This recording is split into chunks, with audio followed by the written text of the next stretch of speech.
আচ্ছা, আপনি আপনার যে যে ঘটনাটা যখন শুনলেন আপনার ছেলে মারা যায়, আপনি কয়টা থেকে শুনলেন? আপনার পরিচয় হলো আপনি দীপুর বাবা, আপনার কি নাম? রবিলাল। আচ্ছা, রবিলাল চন্দ্র দাস। আপনি মারা গেল 8টার দিকে শুনলেন, আর তার যে সমস্যা শুনলেন 7টার দিকে।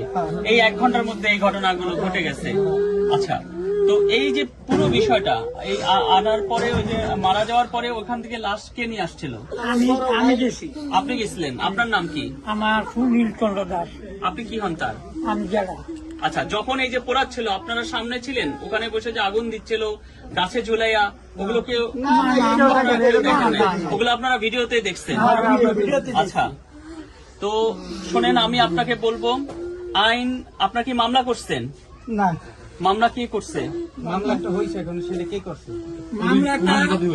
আপনারাই বাদী, আপনারা ওরাও এর বিরুদ্ধে পুলিশবাদী তো আছে। আপনারা পরিবারের পক্ষ থেকে অবশ্যই আপনাদের পরিবারের পক্ষ থেকেও মামলা করতে হবে এখানে আপনারা, কারণ আপনারা যদি মামলা করেন এনে ভয়ের কিছু নেই। আপনাদের পাশে পুরো বাংলাদেশে শুধু সনাতন ধর্মাবলম্বী না, বাংলাদেশের মানে যাদের মধ্যে শুভ বুদ্ধি আছে সকল মানুষ আছে।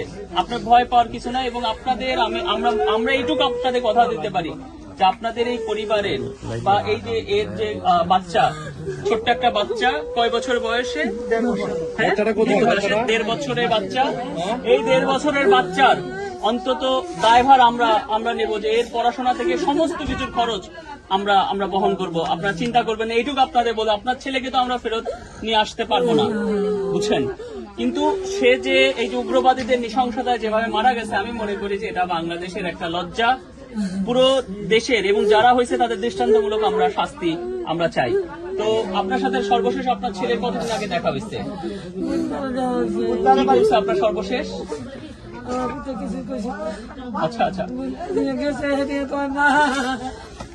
ঠিক আছে মাসিমা, আপনি কাঁদবেন না। মাসিমা কাঁদবেন